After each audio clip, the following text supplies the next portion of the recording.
안녕하세요. DJ 사나입니다. 오늘의 사연 시작해 보겠습니다. 며느리 때문에 큰 역경을 겪으면서 인생이 활짝 피게 됐습니다. 효도하려는 며느리에게 믿을 수 없는 충격을 받게 된 건데요. 도대체 무슨 일이 있었길래 이러는지 궁금하시다면 제 이야기를 끝까지 들어주세요. 아들 하나를 둔 평범한 64세 여성인데요. 시집 왔을 때가 아직도 생생한데 이제 아들이 다 커서 장가갈 나이가 됐다고 하니 기분이 이상했었죠. 제가 결혼했을 당시에 심적으로 많이 힘들었었어요. 제 또래랑 다르게 연애 결혼을 했었고 남편을 정말 사랑했었거든요. 근데 남편이 하필이면 독자인 거예요. 어린 마음에 독자인 게 뭐 어때서 그랬었지만 막상 결혼해서 같이 살아보니까 그게 또 아니더라고요. 결혼은 집안과 집안끼리 하는 거잖아요. 시부모님께서 어찌나 아들 타령을 하면서 아들 낳으라고 하는지 스트레스 받아서 죽을 뻔했어요. 첫째는 딸을 낳았어서 어머님이랑 아버님이 더 난리셨죠. 다행히 연년생으로 둘째는 아들을 낳아서 마음이 놓였어요. 그 뒤로 시부모님이 아들 이야기도 안 하시고 손주들을 잘 봐주셨는데요. 시부모님이 아들이랑 딸 둘 다 생각해 주셔도 옛날 뿐이라 아들이 우선이었거든요. 그래서 전 일부러라도 딸 챙기고 그랬었는데 야속하게도 우리 딸이 100일도 안 돼서 폐혈증으로 세상을 뜨고 말았어요. 그 당시에 우울증이 생겼는지 기운도 없고 의욕이 없긴 했지만 정신 똑바로 차리고 꾸역꾸역 이겨내려고 했죠. 우리 남편이 좀 사는 집 자식이라서 제가 딸을 잃은 뒤로 힘들어하니 저보고 이러더라고요. 우리 딸이 먼저 떠난 뒤로 당신이 너무 힘들어하는 것 같더라고. 그래서 내가 유명한 병원을 알아봤거든. 내가 돈 다 대줄 테니 그 병원 좀 가봐. 남편이 이러길래 충분히 혼자서 버틸 수 있을 것 같고 사는 게 바빠서 안 갔어요. 어찌저찌 딸아이를 가슴에 묻고 살다 보니 아들이 장가갈 나이가 됐는데요. 3대 독자인 우리 아들한테 누가 시집 올까 걱정이 많았지만 그래도 며느리를 데리고 왔더라고요. 아들이 처음에 며느리를 데리고 왔을 때 남편이 얼마나 큰 소리를 쳤는지 몰라요. 제가 방금도 말했지만 남편이 좀 사는 집 자식으로 60이 넘은 지금까지도 재산 관리를 잘해서 모아놓은 돈이 많았거든요.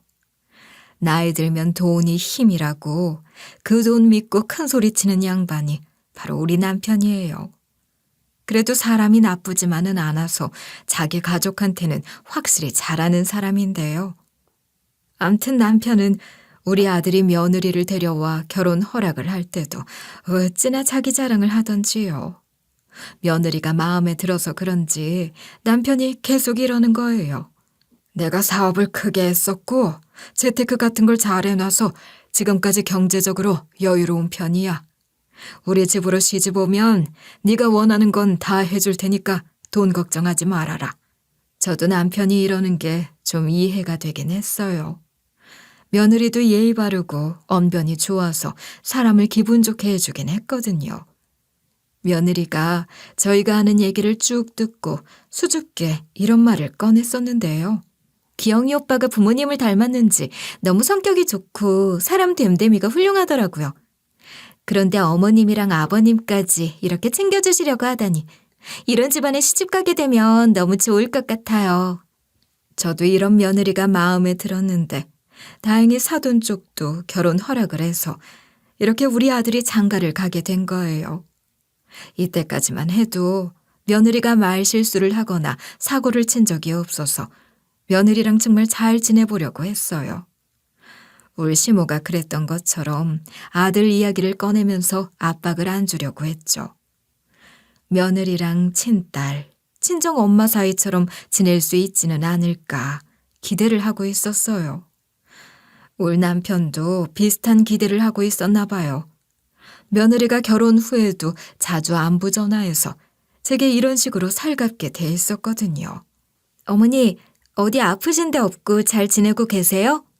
요즘 날씨가 갑자기 추워져서 걱정이 되더라고요. 감기 조심하시고 식사 잘 챙겨 드세요. 며느리가 저나 남편한테 한 번도 까먹지 않고 이러니까 얼마나 예뻐요. 게다가 며느리가 아들이랑 같이 시간을 내서 우리 집까지 자주 왔었는데요. 올 때마다 음식을 해서 반찬통에 담아와서는 저한테 건네면서 이러는 거예요. 어머님, 아버님, 제가 반찬을 이렇게 해봤는데 한번 드셔보세요. 두 분 입맛에 맞을지 모르겠네요. 맛있으면 제가 다음에도 해드릴게요. 며느리가 이런 식으로 싹싹하게 잘해주니까 남편이 특히 마음에 들어했어요. 그래서 남편이 며느리를 볼 때마다 늘 이런 말을 건네더라고요. 세상에, 이런 며느리가 어딨냐. 우리 아들이 결혼을 너무 잘한 것 같아. 우리 며느리가 아들만 낳아주면 딱일 것 같은데. 아들만 낳아주면 내 재산 전부 다 네 거니까 슬슬 자녀 계획 세워봐라. 남편이 이럴 정도로 며느리가 남편 마음에 쏙 들 만한 짓을 많이 했는데요. 앞서 말했던 것뿐만 아니라 남편이 좋아하는 한우, 장어를 사와서 구워주거나 약밥 같은 거 직접 만들어서 가져오곤 했어요. 근데 그게 다 남편이 좋아하는 음식들이었죠. 제가 좋아하는 걸 챙겨주는 건 없었어요. 그래서 제가 며느리한테 이런 식으로 서운한 티를 냈거든요. 이번에도 그이가 좋아하는 음식만 사왔네. 내가 좋아하는 건 언제 사오는 거냐. 안부 전화도 나한테 잘 안 하고 남편한테만 주로 하더만 설마 차별하는 게야? 제가 이러니까 며느리가 식구들 눈치를 슬쩍 보면서 난감해 하더라고요. 그리고 며느리가 웃으면서 이렇게 맞받아치긴 했는데요. 어머님, 무슨 말씀을 그렇게 하세요? 어머님도 좋아하시는 거라 사온 거예요. 다음에는 어머님이 좋아하는 거 사올게요. 며느리가 다음에는 저 챙기겠다고 하는데 어떡해요. 조금 섭섭하긴 했지만 넘어갔는데요. 그렇게 티를 내고 나서야 제가 좋아하는 거 하나 사가지고 오고 그 다음부턴 똑같았어요. 저보단 남편한테 잘 보이려는 게 보이더라고요. 이런 것 가지고 치사하게 꽁에 있지 않으려고 했는데 며느리하고 확 틀어지는 계기가 생겼어요. 그날도 아들이랑 며느리가 우리 집에 와서 밥을 먹고 술 한잔을 하게 됐죠. 며느리가 술에 약해서 술을 잘 안 먹는 편이었거든요. 그런데 남편이 울 며느리는 내가 마음에 드는 짓만 해서 좋다고 해서 그럴까요? 그전에는 남편이 술을 권하면 며느리가 피했었는데 더 예쁨 받고 싶어서 그런지 술을 받아서 마셨어요. 역시나 예상대로 며느리가 금방 취해서 별말을 다 하더라고요. 그래서 제가 며느리가 걱정돼서 이런 식으로 이야기했거든요. 얘가 평소에는 안 그러던데 오늘따라 막 마시네. 술도 못 마시는 애가 왜 이렇게 마셔대. 그만 마셔라. 그러다 일 치르겠다. 제가 이러면서 며느리가 가지고 있던 술잔을 빼앗았는데요. 그러니까 며느리가 뜬금없이 제 눈을 보면서 이런 말을 꺼내는 거예요. 어머니, 솔직하게 할 말이 있는데 어머님보다 아버님이 좋아요. 아버님은 능력도 좋고 배울 만한 게 참 많은데 어머님은 아닌 것 같더라고요. 어머님은 맨날 저만 보면 눈치 주면서 나도 이거 사달라 저거 사달라 요구하시잖아요. 아니, 제가 언제 그랬나요? 며느리가 남편만 좋아하는 것 같으니까 저도 챙겨줬음 해서 티를 좀 냈던 건데 제가 마치 물질적인 걸 밝히는 것처럼 말하니까 어이가 없는 거예요. 그래서 제가 그때 너무 억울해하면서 이렇게 반응했었죠. 얘가 진짜로 취해서 이러나? 난 그런 적 없다. 왜 말을 그렇게 하니? 누가 들으면 진짠 줄 알겠어. 오히려 네가 같은 집안 어른인데 차별했잖니. 나는 거의 찬밥 신세였는데 무슨 말을 하는 거야? 제가 이러니까 며느리가 웅얼거리면서 뭐라 말하는데 무슨 말을 하는지 알아들을 수가 없는 거예요. 그래요. 술 취한 사람한테 말해봤자 뭐하겠어요. 그래서 제가 대화하는 걸 포기하고 방 안으로 들어가려고 했거든요. 며느리가 말 실수했다고 인정하기는커녕 오히려 이런 식으로 목소리를 높이더라고요. 저 봐라. 어머님 또 그러시잖아요. 어머님이 저 미워하시는 것 같아서 알게 모르게 눈치 보고 있었어요. 전 역시 아버님밖에 없는 것 같아요. 아버님 때문에 시댁 오는 거라고요. 제가 그 말 듣고 마음이 확 상해서 표정이 저절로 굳는 거예요. 결국 제가 며느리랑 아들한테 문 쪽으로 손짓을 하며 이렇게 이야기하고 말았어요. 이게 취해서 선을 넘네. 이런 말 하지 말고 얼른 가라. 기영아, 너도 그만 마시고 며느리 데리고 집에 가. 이렇게 뒀다가 일 나겠어. 제가 이러면 눈치를 볼 법도 한데 저희 집안 식구들 그 누구도 제 안색을 살피지 않는 거예요. 심지어 남편은 화색이 돈 얼굴로 저한테 이러는 거 있죠? 아유, 그러지 마. 며느리가 술 취해서 하는 말인데 뭐 그렇게까지 뭐라 해. 지금 화내지 말고 술 깨고 나서 이야기해. 술 먹으면 본심이 나올 수도 있는 건데 당신은 왜 그런 것 가지고 그래? 남편이 이러니까 너무 약 올라서 속이 부글부글 끓고 있었는데요. 바로 그때 아들이 고개를 갸웃거리면서 며느리한테 이리 묻는 거예요. 당신 이 정도로 술 못 마셨어? 이 정도로 취한 거 처음 보는데? 못 마시는 편이긴 해도 한두 잔 가지고 이러진 않잖아. 당신 맥주 한 병은 마시지 않아? 아들이 이러니까 며느리가 어깨를 움찔거리더니 아무도 입을 열지 않아서 정적이 흐르더라고요. 그런 다음에 며느리가 당혹스러워하면서 이러는 거예요. 그동안 안 마셨더니 술이 더 약해진 것 같아. 당신도 알고 있잖아. 내가 술주정이 좀 있어서 술 마시는 거 피해왔던 거. 며느리가 이러는 순간 며느리가 절 나쁜 시엄마로 만들려고 남편 앞에서 일부러 저러나 싶었어요. 여우짓을 하는 것 같았죠. 그 여우짓 하는 게 제 눈에 뻔히 보이는데 남편은 그게 여우짓인 것도 모르는 거예요. 무언가 낌새를 느낀 아들 녀석이 며느리한테 일단 집으로 가자고 하더라고요. 그래서 아들이랑 며느리를 보내고 남편한테 며느리가 일부러 저러는 것 같다고 이야기했는데요. 그런데 남편이 너무나도 태평하게 별것 가지고 태클을 건다는 식으로 이리 말하는 거예요. 며느리가 나한테 얼마나 잘 보이고 싶었으면 술에 취한 척 그렇게 귀여운 연기를 하겠어. 그러니까 당신도 며느리한테 너무 뭐라 하지 마. 점수 따려고 그러는 거겠지. 남편 놈이 이러는데 이거 뭐 여우한테 홀렸나 싶더라고요. 하지만 심증뿐이니까 굳이 드러내지는 않고 며느리가 어떻게 하나 지켜봤어요. 그 뒤로 남편이 며느리 이야기를 더 하고 정말 친딸처럼 예뻐했죠. 제가 무슨 음식만 하면 남편 놈이 맛보고 이렇게 며느리 이야기를 꺼내는 거예요. 아이, 이거 맛있다. 간이 잘 됐네. 며느리 갖다 줘. 며느리가 미역국 좋아하잖아. 저번에 당신이 해준 소고기 미역국 잘 먹던데. 남편이 이랬었는데 며느리가 뭐가 예쁘다고 미역국을 보내주겠어요. 그래서 제가 못 들은 척 남편 말을 무시하고 제 할 일을 했었는데요.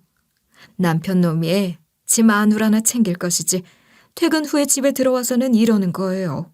내가 이번에 거래처에서 선물을 받았는데 이거 며느리가 좋아하는 브랜드 아니야? 우리 어차피 안 쓸 것 같은데 며느리 줄까? 우리 며느리가 좋아할 것 같은데. 남편이 백화점에 입점한 브랜드에서 판매 중인 샤워용품 세트를 보여주더라고요. 그래서 제가 우리가 쓸 건데 왜 며느리한테 줘야 하냐고 말하고 선물 포장을 뜯어버렸어요. 남편 놈이 그러니까 아쉬운 듯 입맛을 쩝 다시는 거예요. 심지어 며느리가 오기만 하면 두 손 가득 뭘 들고 오니까 남편 놈이 이러는 거 있죠. 우리 며느리는 올 때마다 뭘 사가지고 오니까 너무 미안하네. 오히려 내가 며느리한테 뭘 좀 사줘야 하는데 왜 자꾸 사오는 거니? 이거 딱 봐도 비싼 것 같은데 다음엔 사오지 말아라. 내가 용돈도 줄 테니 살림에 보탰어. 남편이 이러면서 며느리한테 돈을 막 쥐어줬어요. 그러니까 며느리가 소스라치게 놀라면서 이러더라고요. 아유, 아버님, 빈손으로 오기 좀 그래서 사오는 건데 왜 그러세요? 저번에도 용돈 주셨잖아요. 아버님이 매번 주시면 불편해요. 며느리가 기어코 남편한테 다시 돈을 쥐어주었는데 남편이 안 받으니까 TV 선반 위에 슬쩍 두고 간 거예요. 그런데 남편 놈이 계좌이체를 해서라도 돈을 주는 거 보고 눈꼴 사납다는 생각이 들었죠. 며느리가 뭔가 머리 써가면서 이러는 게 다 보이는데 제가 그런 며느리가 예뻐 보였겠어요. 제가 서운한 티도 안 내니까 며느리가 이제는 대놓고 남편한테만 알랑방귀를 끼더라고요. 저랑 친한 친구들 얘기만 들어봐도 며느리가 시모한테 잘 보이려고 하고 서로 잘 지내려고 한다는데 우리 며느리는 제 남편하고만 너무 친하게 지내려고 했어요. 저도 물론 며느리랑 잘 지내보려고 먼저 다가간 적도 있는데요. 한 번은 며느리가 좋아하는 김치를 직접 한 다음에 며느리한테 전화를 했어요. 신호음이 좀 울리다가 며느리가 받았길래 제가 이렇게 이야기했었죠. 김치 했는데 며느리 너 지금 바쁘니? 저번에도 전화할 때 너 바쁘다고 하더만 내가 가지고 갈게. 집에 두고만 갈 거니까 크게 신경 쓰지 말어. 제가 이러니까 며느리가 왠지 모르게 불편해하는 거예요. 그때 통화 소리를 좀 크게 하고 있어서 남편이 옆에서 희미하게 듣고 있었거든요. 그래서 남편이 갑자기 나서서 이리 물어봤죠. 왜? 며느리가 바쁘대? 바쁘면 다음에 가겠다고 해. 괜히 애 부담 주지 말고. 당신이 너무 갑자기 가겠다고 전화한 거잖아. 남편이 이러길래 저도 그냥 다음에 가겠다고 하려고 했는데요. 그런데 며느리가 확 변한 목소리로 이러는 거예요. 옆에 아버님도 계셨어요? 아버님도 오시는 거면 지금 오셔도 돼요. 안 그래도 아버님 오시면 아버님 좋아하는 간장게장 해드리려고 했거든요. 분명 전까지만 해도 그게 지금은 좀 이러고 망설였으면서 남편 목소리가 들리니까 이러는 게 열받는 거예요. 이러니 며느리가 예뻐 보였겠어요. 그래서 결국 그 당시에 제가 안 가겠다고 말해버리고 전화를 끊어버렸는데요. 며느리가 끝까지 이런 식으로 나오니까 저도 시자 노릇 안 하려고 했는데 하게 되더라고요. 뭘로 시자 노릇 했냐면 아들 며느리가 결혼한 지 7년 차인데 아기 소식이 없어서 이걸로 닥달을 좀 했어요. 남편도 제 말에 동감했거든요. 남편이 며느리가 노산이라 나중에 고생할 것 같아서 걱정이다. 한번 얘기는 해봐야 할 것 같다고 했어요. 마침 며느리가 또 반찬을 했다면서 우리 집으로 오겠다고 하길래 허락했죠. 그때 남편이 잠깐 외출한 상태인데 일부러 말도 안 하고 부른 거였어요.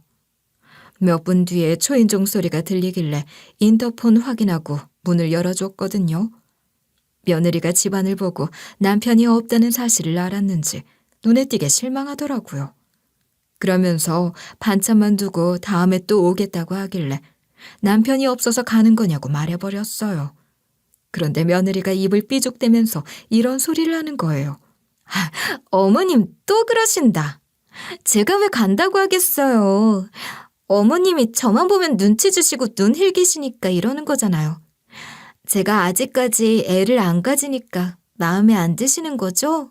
며느리가 이러니까 너무 어처구니가 없고 황당하더라고요. 저는 며느리가 부담스러워할까 봐 손주 이야기를 꺼낸 적이 없거든요. 그래서 제가 욱하는 마음에 며느리한테 이렇게 쏟아내고 말았어요. 내가 며느리 너한테 손주 가지라고 닥달을 했다고? 너한테 손주 안 가졌다고 뭐라 했으면 억울하지도 않아. 며느리 너 생각해서 참았더니 뭐가 어쩌고 저쩌? 그래, 이참에 속 터놓고 이 얘기 좀 하자. 애는 언제 가질 거냐? 아예 안 가질 생각인 거야? 다른 집들은 손주 보는 낙으로 산다는데 너는 언제 손주 보여줄 거냐? 제가 이런 식으로 잔소리를 하니까 며느리 반응이 어땠겠어요? 며느리 입이 대빨 나와서 저한테 이렇게 신경질을 내더라고요. 이것 봐요. 어머님이 이러시잖아요. 지금 임신하라고 스트레스 주시는 거예요? 이래놓고 아버님 앞에서 아무 말도 안 한 척 하시는 게 어이가 없네요. 그러더니 우리 남편이 들어오자 지 시아버지한테 뽀르르 가서 일러버렸어요. 그런데 남편이 며느리 생각과는 다르게 며느리한테 단호하게 이랬었는데요. 그게 무슨 스트레스냐? 네 시어머니 말이 맞아. 우리 한 사람이 맞는 소리 했구먼 뭘 그래? 너도 이제 손주 가질 생각을 해야지. 언제까지 이러고 있을래? 아들만 딱 가지면 네가 원하는 거 다 들어줄 테니까 자녀 계획 세워라.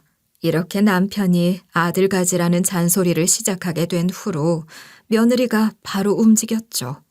왜냐면 며느리가 노산이라 임신이 안 돼서 병원까지 찾아가서 인공 수정하고 그랬거든요. 시간과 돈을 들인 덕분에 쌍둥이를 임신하게 됐지만 기쁘면서도 복잡 미묘한 기분이 들었어요. 제가 그런 감정을 느끼고 있는 사이 며느리 배는 점점 불러왔고 곧 쌍둥이 성별을 알 수 있을 때가 되었는데요. 아마도 제 기억상 임신한 지 20주 정도 되었을 때였을 거예요. 남편이 손녀보다 손자가 좋다 그렇게 노래를 불렀다고 했잖아요. 며느리가 남편한테 연락해서 집에 계시냐고 물어봐서 남편이 오라고 했거든요. 그러니까 며느리가 아들이랑 같이 집을 찾아와서는 이런 소식을 알려주는 거예요. 어머님, 아버님, 제가 얼마 전에 병원에 갔는데 아들 쌍둥이인 것 같다고 슬쩍 이야기를 해주셨어요. 아버님이 그토록 바라던 손자를 뵀다고요. 며느리가 잔뜩 들뜬 채로 말해주는데 그래도 아들 자식이고 제 손자니까 적당히 축하해 줬는데요. 저랑 반대로 남편은 너무 좋아하면서 이러더라고요. 드디어 우리 며느리가 손주를 가졌구나. 그동안 고생 많았다. 노산이라서 임신하기도 힘들었을 텐데 아들이라니. 필요한 거 있으면 뭐든 말해라. 내가 다 사줄게. 며느리가 이번에도 아무것도 안 사줘도 된다는 인사치레를 한 다음에 남편의 사랑을 듬뿍 받고 자기 집으로 돌아갔는데요. 그 뒤로 남편이 그러는데 며느리한테 돈을 보내줘야겠대요. 어렵게 가진 애니까 필요한 게 많을 거라고 하길래 저희 아들 생각해서 보내주라고 했어요. 왜냐면 며느리가 남편한테만 온순한 척 연기하지 주말 부부인데도 임신했다고 예민한 티를 다 내고 있었거든요. 아들이 저한테 안부 전화할 때마다 며느리 때문에 힘들다는 말을 종종 했어서 돈을 보내주라고 허락을 한 거였어요. 이렇게 남편이 저랑 상의하고 며느리한테 돈을 송금해준 다음에 전화를 걸더라고요. 며느리한테 걸었는지 남편이 이런 식으로 말하는 게 다 들렸어요. 며느라, 오늘 입덧은 어떠냐? 배도 불러오기 전에 태교 여행도 가고 좋은 음식도 사 먹으라고 돈 좀 보냈다. 힘들게 집안일 하지 말아라. 사람 쓰라고 돈 넉넉하게 보냈으니까 괜히 고생하지 마. 남편이 이러길래 딱 봐도 며느리 입이 귀에 걸렸을 것 같은 거예요. 그렇다고 해서 남편에게 서운해할 수도 없었어요. 남편이 며느리가 임신을 해서 잘해주는 것도 있었지만 아들을 대신해서 더 신경을 써준 거였거든요. 왜냐면 아들이 며느리 임신 초기일 때 사업 때문에 서울에서 살다가 대구로 내려간 상황이었어요. 대구가 전 세계에서 안경 제조업체가 집약돼 있는 지역 중 하나인데 스마트 글래스라고 AI 관련 사업이 그쪽에서부터 시작됐다고 하더라고요. 이런 이유로 아들이 서울이 아니라 대구에서 스타트업을 해야 해서 주말 부부 생활을 하고 있었어요. 그래서 아들이 저는 물론 남편한테까지 따로 연락해서 이런 부탁을 했었는데요. 엄마, 우리 결국 주말 부부 생활하기로 했어. 와이프가 사업 상황 이해해줘서 괜찮을 것 같아. 처가가 멀리 있어서 자기가 혼자 병원 다니고 챙겨 먹겠다고 했으니까 엄마랑 아빠가 임신한 와이프 좀 신경 써줘. 아들이 이러길래 며느리가 좀 밉상이긴 했지만 제 손주들을 임신한 귀한 몸이니까 챙겨주긴 했죠. 저랑 남편이 신경 써준 보람이 있는지 우리 아들도 저한테 전화해서는 이런 이야기를 해주기도 했어요. 아버지가 잘해주셔서 그런지 요즘 와이프한테 연락받을 때마다 기분이 너무 좋아 보여. 도우미 아주머니가 집안일도 다 해주시니 기운이 넘친다고 하더라고. 주말에 가끔 집에 가면 와이프가 행복해 보이니까 엄마랑 아빠한테 너무 고맙더라. 아들이 이러면서 앞으로 부모님께 잘하겠다는 말을 해주니까 큰 위안이 됐었는데요. 그러다가 며느리 출산 날이 3개월 정도 남았을 때였어요. 제가 며느리 집 근처에서 친구들이랑 밥을 먹다가 너무 맛있어서 손주들 생각이나 포장을 했어요. 며느리 집이 정말 코앞이라 바로 가져다 주려고 전화를 했는데 얘가 안 받더라고요. 저번에 며느리가 현관문 비밀번호를 알려준 적이 있어서 우선 문자는 남기고 며느리 집 쪽으로 갔어요. 아파트 입구를 통과해서 흡연부스 쪽을 지나가는데 며느리 목소리가 들리는 거예요. 흡연부스 문이 열려 있었고 거기 안에서 며느리 목소리가 들리길래 설마 했어요. 며느리가 담배를 안 피우는 걸로 알고 있었거든요. 그래서 슬쩍 옆으로 가서 대화하는 걸 들어보는데 입을 떡 벌리고 말았어요.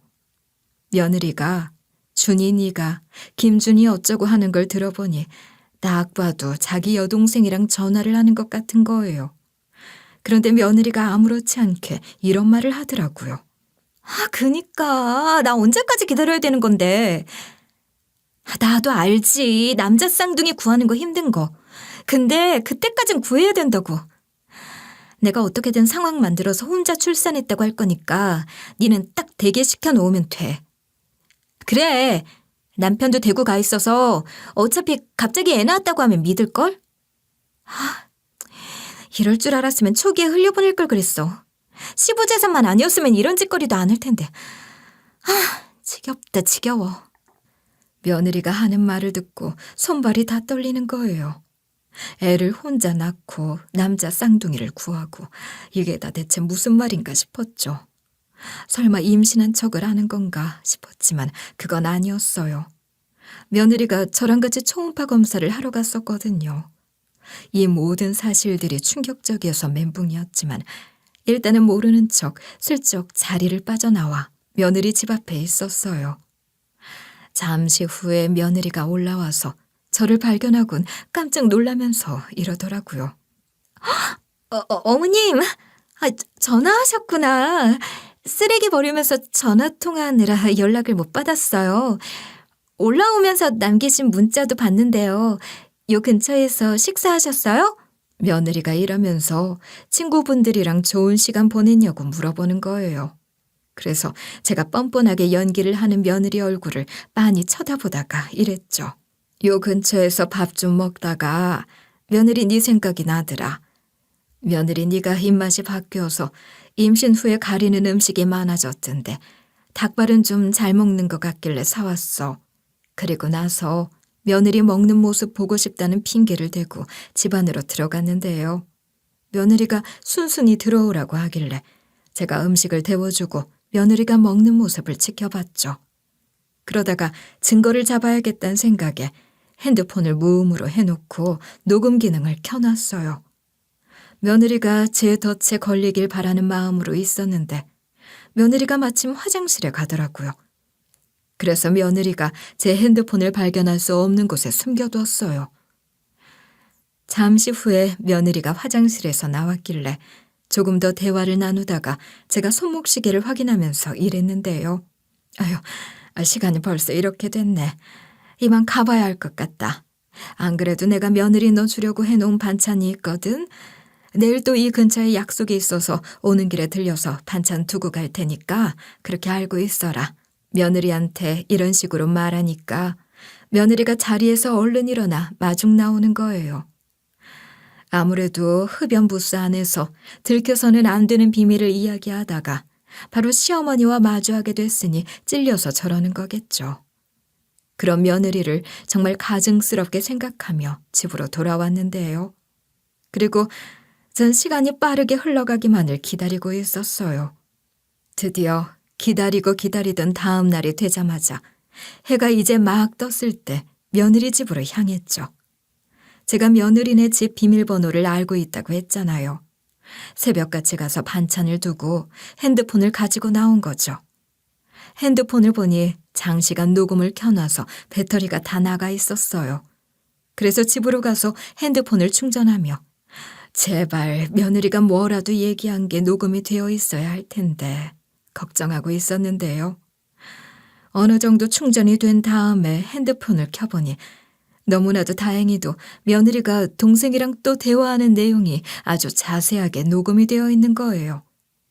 녹음이 된 걸 들어보니 며느리가 제가 가자마자 통화를 했더라고요. 방금 전에 시모가 왔는데 들키는 줄 알았다. 쫄려서 뒤지는 줄 알았다.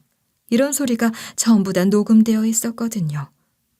그 뒤에 녹음된 걸 더 들어봤는데 제가 생각했던 게 전부 다 사실이었어요. 며느리가 딸 쌍둥이인데 아들 쌍둥이라고 거짓말한 것과 우리 몰래 출산을 하고 아들 쌍둥이로 바꾸려고 했더라고요. 어떻게 이렇게 대담한 짓거리를 할 생각이었는지. 금방 들통날 거짓말을 그깟 돈 때문에 하려고 한 게 너무 기가 차고 뒤통수를 한 대 맞은 느낌이었어요. 그래서 제가 바로 남편한테 가서 제가 녹음한 걸 전부 다 들려줬죠. 그러니까 남편이 얼굴이 시뻘게 져서는 이게 사실이냐 몇 번이고 되물어보더라고요. 제가 녹음한 걸 반복해서 들어보던 남편이 부들부들 떨더니 바로 며느리한테 전화해서 이렇게 소리 지르기 시작했어요. 너 지금 어디냐? 지금 당장 내 집으로 튀어와라. 무슨 일이 있어도 바로 달려와야 할 거다. 네가 안 오면 내가 찾아갈 거니까 빨리 오라고. 남편이 이러니까 며느리가 당황스러워할 게 눈에 뻔히 보이더라고요. 몇 분 뒤에 며느리가 와서 사색이 된 채 저랑 남편 표정을 살피면서 이랬는데요. 아버님, 갑자기 왜 그러세요? 전화하자마자 화를 내시니까 놀랐잖아요. 어머님, 이야기해 주세요. 무슨 일인지 전화로 먼저 말씀해 주시지. 아버님이 왜 이렇게 부르신 거예요? 며느리가 이러면서 숨기는 게 있으니 눈을 자꾸 피하는 거예요. 그러니까 남편이 며느리한테 삿대질을 하며 이렇게 호통쳤어요. 네, 끝까지 모르는 척 할 거냐? 나 이미 와이프한테 다 들었다. 며느리 네가 임신 중에 담배 피우면서 뱃속에 있는 쌍둥이들이 여자애들이라서 딴 데로 보내고 남자 쌍둥이들을 구해달라고 했다며? 이게 다 내 재산 때문에 그런 거냐? 남편이 이런 식으로 심하게 고함을 지르며 며느리를 다그쳤는데요. 며느리가 그 말을 듣자마자 얼굴이 새하얘지더니 이렇게 딱 잡아떼는 거예요. 아버님, 지금 무슨 소리 하시는 거예요? 저 그런 적 없어요.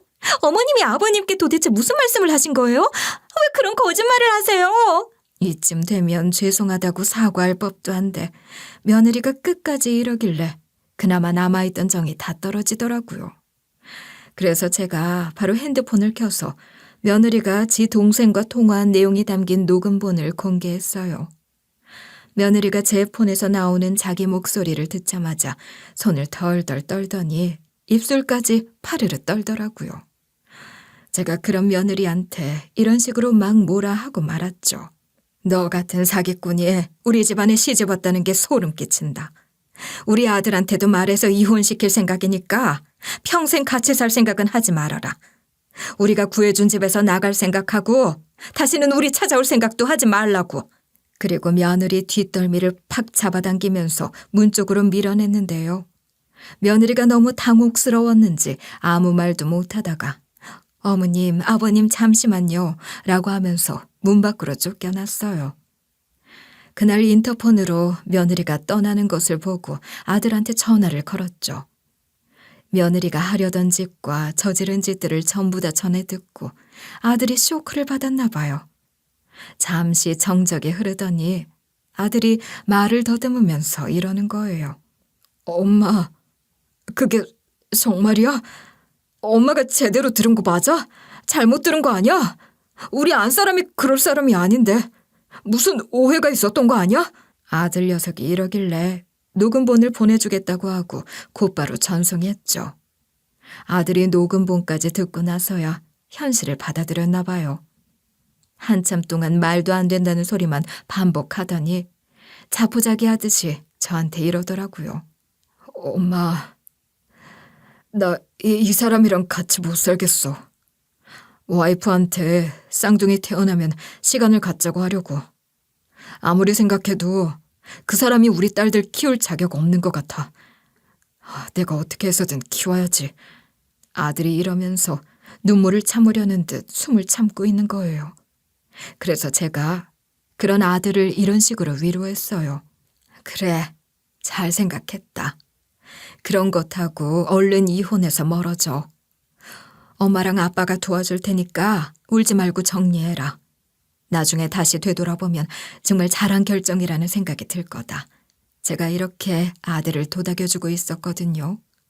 한편으로 큰 걱정이 되었던 건 며느리 고년이 혹시라도 우리 쌍둥이 손녀들을 위험에 빠뜨리게 할 것 같은 거예요. 그래서 제가 안전하게 잘 이별할 수 있을 것 같냐고 물어보니까 아들 녀석이 이러더라고요. 그건 걱정하지 마. 무사히 출산하게 한 뒤에 이혼하자고 할 거야. 안사람이 좋은 사람이라고 생각해서 같이 살았던 거잖아. 이제 그 사람 본성을 알았으니 무슨 일이 있어도 정리해야지. 아들도 다 생각이 있는 것 같아서 마음이 조금 놓였죠. 이제 아들이 며느리랑 사이를 정리할 일만 기다리고 있었어요. 며느리가 빨리 손녀들을 출산했으면 했고 왜 이렇게 시간이 안 가는지 몰랐는데요. 그런데 며느리가 막달일 쯤 매일같이 우리 집을 찾아오더라고요. 그때마다 제가 문도 안 열어주고 연락처도 차단해놨었어요. 그러다가 제가 장을 보러 가려고 문을 여니까 며느리가 무릎을 꿇고 있는 거예요. 제가 순간 깜짝 놀라서 심장을 부여잡고 서 있다가 며느리한테 이렇게 따져 물었는데요. 인기척도 안 내고 여기서 뭐하고 있어? 이제 곧 남이 될 건데 무릎은 왜 꿇고 있는 거야? 내가 이런다고 사과 받아줄 것 같아? 이러니까 며느리가 무릎으로 막 기어와서 제 바지가랑이를 잡는 거예요. 그리고는 눈물을 처절하게 흘리면서 이러는 거 있죠. 어머님, 죄송해요. 제가 잘못했어요. 어머님이랑 아버님께 예쁨 받으려고 하다가 욕심이 과했던 것 같아요. 앞으로 그럴 일 없을 테니까 한 번만 봐주세요. 우리 예쁜 딸들 무사히 잘 낳아서 잘 키우고 아들은 또 낳으면 되잖아요. 그쵸? 며느리가 이러면서 손이 발이 되도록 빌고 앉아 있더라고요. 그래서 제가 그런 며느리를 억지로 떼어놓으면서 이렇게 비아냥댔는데요. 전에는 남편만 찾으면서 은근히 차별할 때는 언제고 왜 나한테 와서 빌어? 난 너 받아줄 생각 없으니까 네가 그렇게 좋아하는 아버님한테 가서 빌어. 제가 이러면서 남편 회사가 어딘지 알고 있지 않냐. 당장 꺼지라고 했거든요. 그러니까 며느리가 눈물이랑 콧물로 더럽혀진 얼굴로 이러는 거예요. 아버님은 저 보자마자 모르는 사람이라고 하면서 만나주지도 않았어요. 회사 건물 내 경비원을 불러서 절 막 끌고 간 것도 모자라 이제는 회사 건물 안으로 들어오지도 못하게 하는데 어떡해요. 며느리가 이러니까 얼마나 가식적으로 느껴졌는지 몰라요. 그래서 제가 그런 며느리가 정말 추잡하다는 듯이 내려보면서 이래버렸죠. 그래, 그 얘기는 나도 들었는데 그래서 이제는 나한테 와서 비는 거구나. 내가 만만하니까. 내가 못해줘서 남편을 더 좋아한 거면 말을 안 해. 며느리 넌 내가 얼마나 잘해줬는지 알고 있지? 올 남편이 재산도 많고 돈도 막 주니까 알랑방귀 끼었던 거지? 사과할 때도 내가 뒷전이네. 네가 이런 식으로 구는데 내가 널 용서해 주겠니? 제가 이렇게 사이다 발언을 날리고 장 보러 휙 가버렸어요. 장 보고 오니까 며느리가 아직 서 있길래 무시하고 집에 들어가 버렸는데요. 며느리가 그날 말고도 계속 찾아와서 제가 집에 들어가려고 하거나 나가려고 할 때마다 이렇게 난동을 피우는 거예요. 어머님, 제발 제 말 좀 들어주세요. 어머님이랑 아버님 차별하려고 한 거 아니에요. 어머님 무시하려고 한 거 아니라고요. 저는 며느리가 이러든 말든 투명인간 취급하며 대문을 드나들었어요. 그러다가 어느 날은 남편이랑 제가 단둘이 있는데 비가 억수같이 많이 내리는 거예요. 우리 집이 아파트가 아니고 단독주택이라 대문 앞에서 기다리고 있으면 비를 맞을 수밖에 없거든요. 며느리가 오늘도 왔으면 100% 비 맞겠다 싶었는데 아니나 다를까 초인종 소리가 울렸어요. 인터폰을 확인하면서 제가 왜 왔냐고 하자마자 며느리가 다급하게 이러는 거예요. 어머님, 아버님, 지금 비 와서 너무 추워서 그런데 문 좀 열어주시면 안 될까요? 두 분이랑 대화하고 사과드리고 싶은데 문 좀 열어주세요. 그때 며느리 목소리가 덜덜 떨리는 게 너무 심상치 않아 보였어요. 그런데 갑자기 우당탕 하고 뭔가 무너지는 소리와 함께 쓰러지는 소리가 들더라고요. 인터폰으로 보고 있었는데 쓰러진 것 같길래 서둘러 나가봤더니 며느리가 기절해 있었어요. 제가 얼른 119를 불러서 구급차가 도착했죠.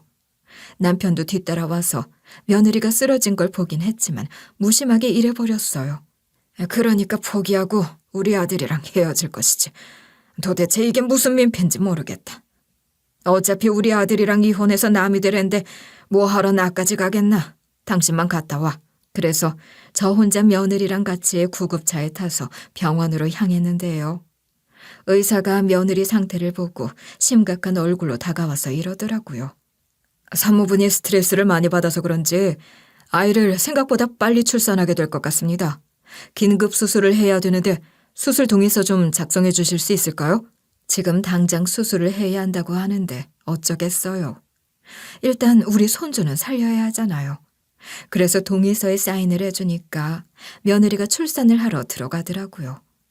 그 후로 저도 수술실 앞에서 초조하게 기다리고 있었는데요. 그리고 시간이 지나 의사가 나와 절 부르는 거예요. 제가 왜 그러냐고 물어보니까 의사가 벙찐 얼굴로 이러더라고요.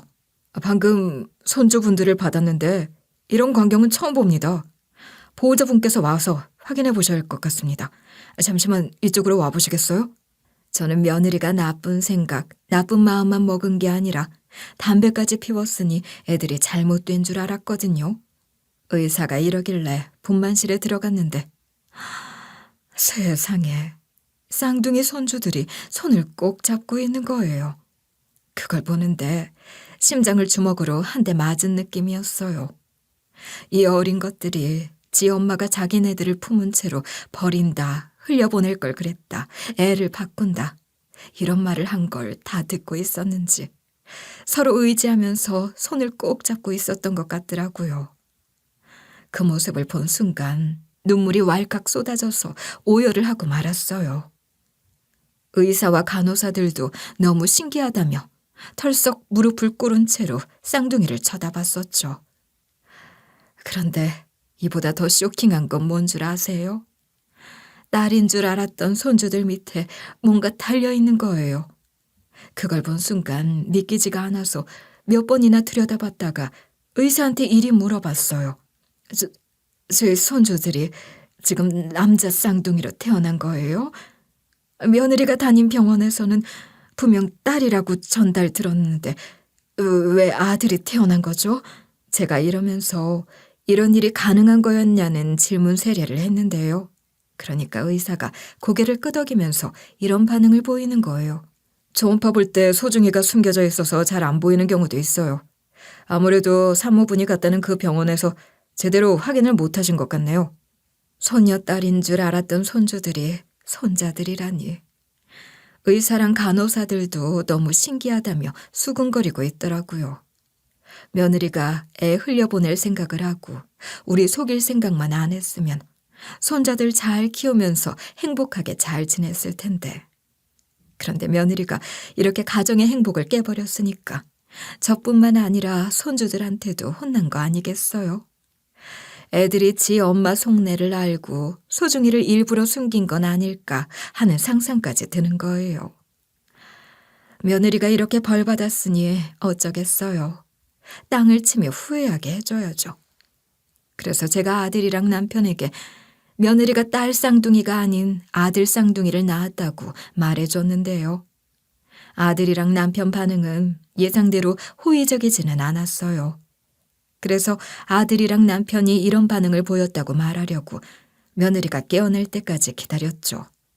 그러다가 시간이 지나 마취에서 깨어난 며느리가 어느 정도 의식이 돌아온 거예요.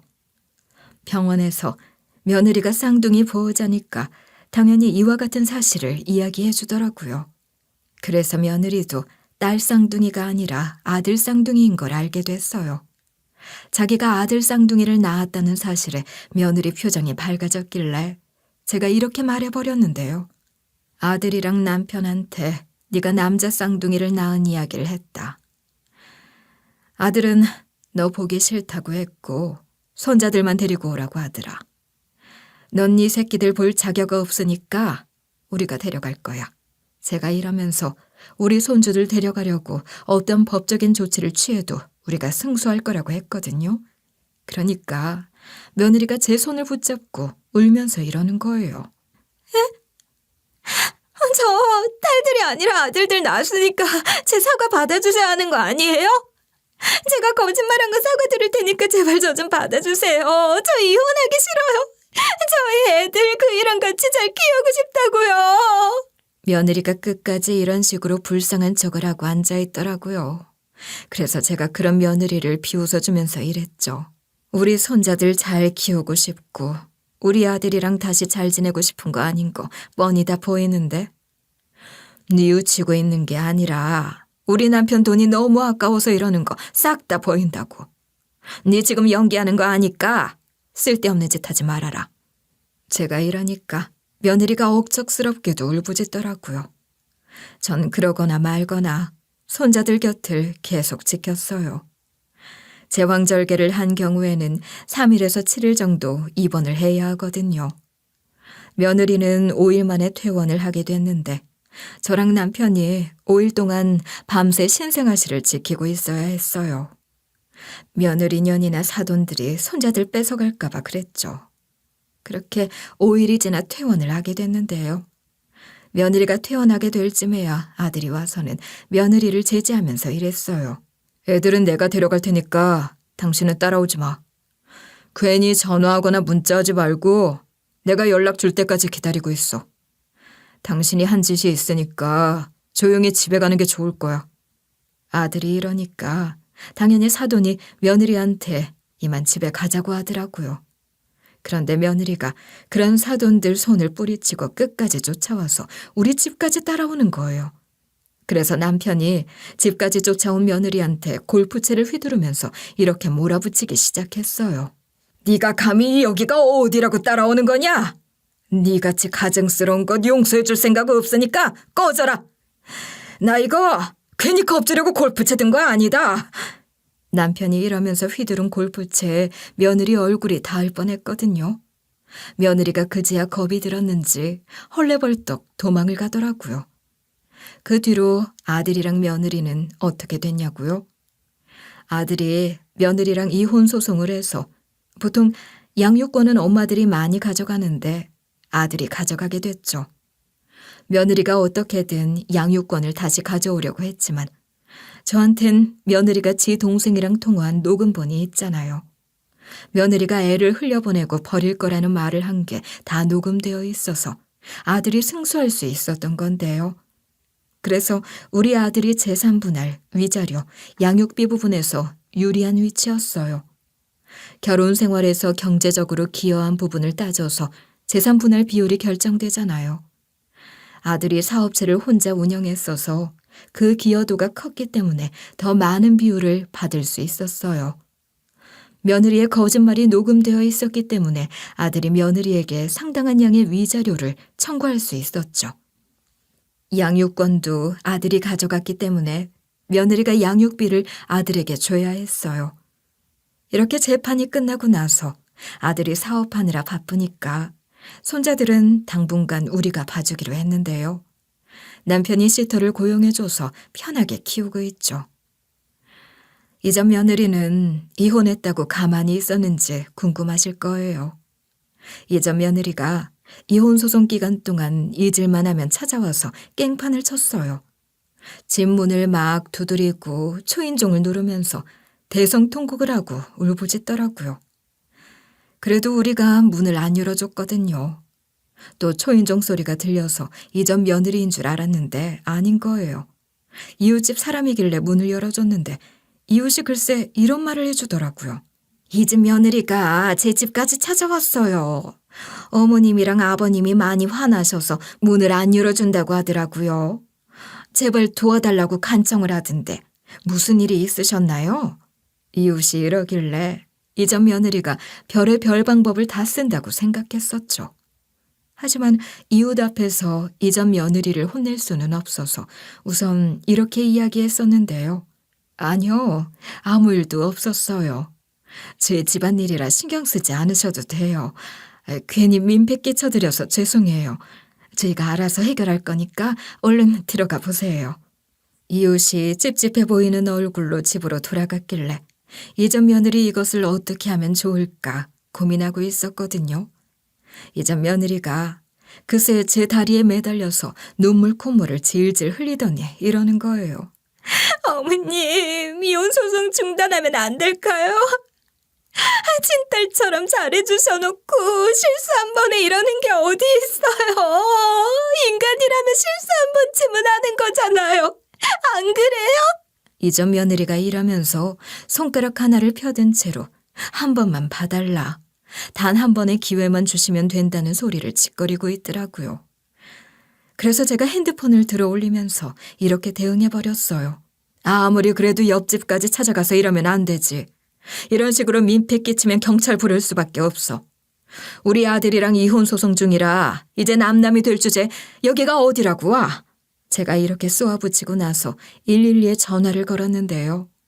이전 며느리가 미쳤는지 눈깔이 획 돌아가서는 이렇게 발광하는 거예요. 어머님, 제발 신고하지 말아주세요. 결혼해서 팔자 핀 줄 알았는데 이게 뭐예요? 제가 속물이라서 이러지는 거죠. 어차피 인간은 전부 다 속물 아닌가요? 어머님도 그렇게 생각하시잖아요.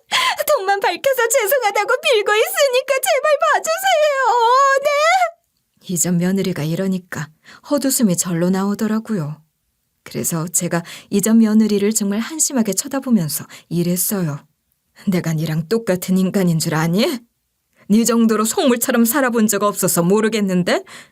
네가 우리 가족들을 속이고 한 행동들 전부 다 이해 안 되니까 이상한 말로 설득하려고 하지 말아라.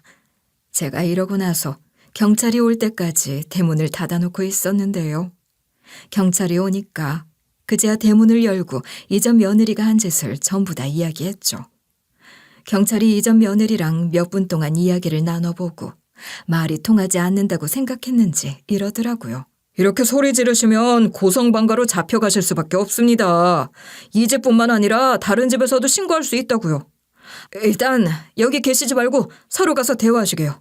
아무래도 말이 안 통하니까 이전 며느리랑 우리를 떼어놓으려고 하는 것 같았어요. 이야기를 들어준다고 하니 이전 며느리가 발걸음을 떼니까 경찰 한 분이 재빠르게 다가와 이런 말을 건네시는 거예요. 계속 찾아오신 거라 또 문제될 수 있으니까 접근 금지 신청하세요.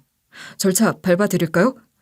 원래 접근 금지 신청은 법원을 통해야 하고 경찰이 직접 해드릴 순 없지만 피해자분이 경찰에 신고하면 저희가 사건을 조사하고 필요한 경우 법원에 접근 금지 신청을 도와드릴 수 있습니다. 그래서 제가 그렇게 해달라고 하고 이전 며느리한테 접근 금지 신청을 때려버렸어요. 그 와중에 우리 아들이 이혼 소송에서 승소하게 되니 이전 며느리가 아예 포기를 했는지 소리 소문 없이 사라지더라고요. 당연히 우린 지금까지 이전 며느리한테서 양육비를 꼬박꼬박 받고 있어요. 아들은 그래도 육아는 자기가 해야 할 것 같다면서 서울 쪽으로 올라와 사업을 확장시켰는데요. 그 뒤에는 아들이 우리랑 같이 손자들을 키우고 있죠. 시한폭탄 같은 전 며느리가 평생 우리 귀한 쌍둥이 손자들 앞에 안 나타나길 바랄 뿐이에요.